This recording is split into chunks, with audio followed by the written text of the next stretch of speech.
Important amendment.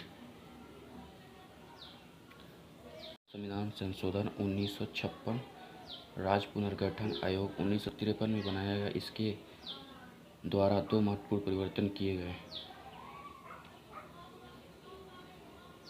पहला, ABCD राज्यों की कैटेगरी को समाप्त करके पूर्ण राज्य तथा संघ राज्य बनाएंगे।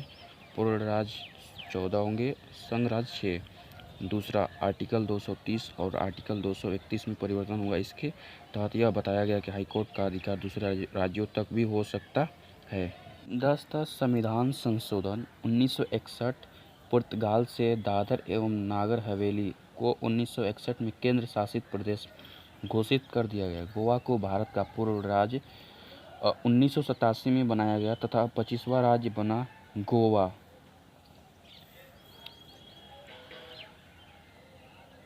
11 संविधान संशोधन 1961 71वें आर्टिकल में 4 जोड़ा गया। आर्टिकल में भारत के राष्ट्रपति और उपराष्ट्रपति के चुनाव से संबंधित विवादों का निपटारा।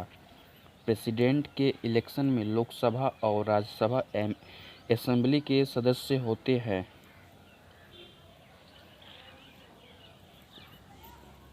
ग्यारहवें संविधान संशोधन 1961 के तहत कहा गया कि यदि किसी राज्य की विधानसभा के मेंबर उपस्थित ना हो तो भी राष्ट्रपति के चुनाव को चुनौती नहीं दी जा सकती।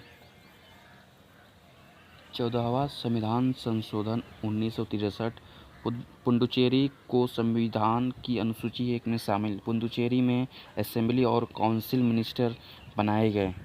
21वां संविधान संशोधन 1967 सिंधी भाषाओं को अनुसूची 8 में जोड़ा गया। भाषाएं 15 हुई। PM इंदिरा गांधी।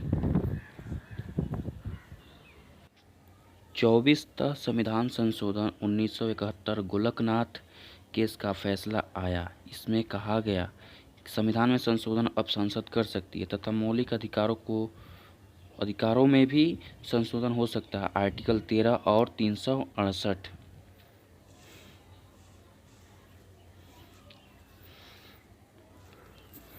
42वां संविधान संशोधन 1976 PM इंदिरा गांधी। इसके अंतर्गत संविधान में बहुत सारे संशोधन किए गए, इसलिए इसे मिनी संविधान भी कहा जाता है या लघु संविधान भी कहा जाता है। सरदार सरोवर सिंह समिति बनी। फंडामेंटल जुड़े। 51A भाग 4A जुड़ा। प्रस्तावना में नए अक्षर जोड़े गए। पहला समाजवादी, दूसरा पक्ष निरपेक्ष, धर्मनिरपेक्ष, तीसरा अखंडता। 74 वन जोड़ा गया। इसमें कहा गया भारत का राष्ट्रपति PM एंड कैबिनेट मिनिस्टर के अनुसार कार्य करेंगे। विधानसभा और लोकसभा का कार्यकाल 6 वर्ष कर दिया गया। आर्टिकल 257 में परिवर्तन। राज्यों में दंगों में केंद्र सरकार अपने सशस्त्र बलों को उस राज्य में तैनात कर देगी। 352 में परिवर्तन। देश में राष्ट्रीय आपातकाल उस राज्य में ही लगेगा, ना कि पूरे देश में। 356 में परिवर्तन। पहले प्रेसिडेंट रूल 6 मंथ तक था, परंतु 42वें संशोधन के बाद प्रेसिडेंट रूल 1 साल तक कर दिया गया, परंतु अब फिर से 6 मंथ किया गया। 368 4 और 5 जोड़ा गया। भारत की संसद संविधान के किसी भी हिस्से में परिवर्तन कर सकती है। भाग 20 में सिर्फ 368 ही है। 7वीं अनुसूची में कुछ मुख्य शक्ति राज्य सूची से हटाकर समवर्ती सूची में रख दी गई। पहला परिवार, दूसरा शिक्षा, तीसरा बाट एवं माप, चौथा वन। आर्टिकल 39A में परिवर्तन। गरीबों को मुफ्त विधिक सहायता दी जाएगी। आर्टिकल 43A में परिवर्तन। राज्यों में कार्य कर रहे कर्मचारियों को पक्का किया जाएगा। 44वां संविधान संशोधन 1978 PM मोरारजी देसाई सबसे ज़्यादा एज के PM 81 वर्ष के थे। संपत्ति के अधिकार में परिवर्तन। आर्टिकल 19(1) व एक्ट 31 से हटाकर 300A विधिक अधिकार में डाल दिया गया। आर्टिकल 71 में परिवर्तन। सुप्रीम कोर्ट राष्ट्रपति व उपराष्ट्रपति के चुनाव से संबंधित समस्याओं का समाधान करेगी। आर्टिकल 74(1) के तहत राष्ट्रपति के पास कोई बिल गया तो प्रेसिडेंट अपनी थर्ड की शक्ति से बिल को वापस लौटा सकते हैं। विधानसभा तथा लोकसभा के कार्यकाल को फिर से 5 वर्ष का किया गया।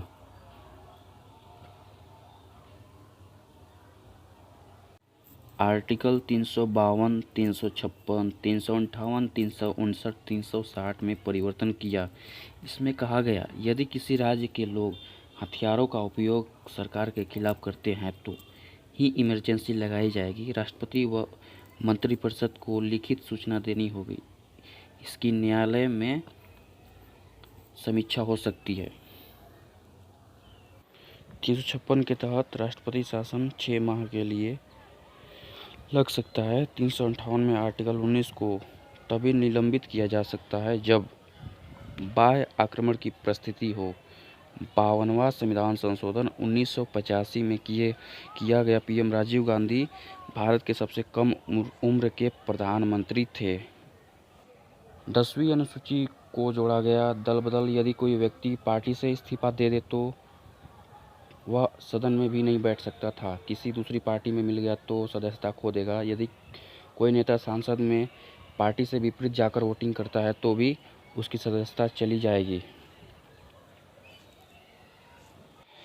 यदि किसी पार्टी के 1/3 लोग एक साथ इस्तीफा दे दे तो सदस्यता नहीं खोएंगे, परंतु अब यह 2/3 हो गया है। इन सभी निर्णयों को मान्यता देता है लोकसभा या सांसद। लोकसभा में स्पीकर और राज्यसभा में चेयरमैन। दोस्तों, वीडियो पसंद आए तो लाइक करें, शेयर करें, कमेंट करें और सब्सक्राइब करना बिल्कुल ना भूलें।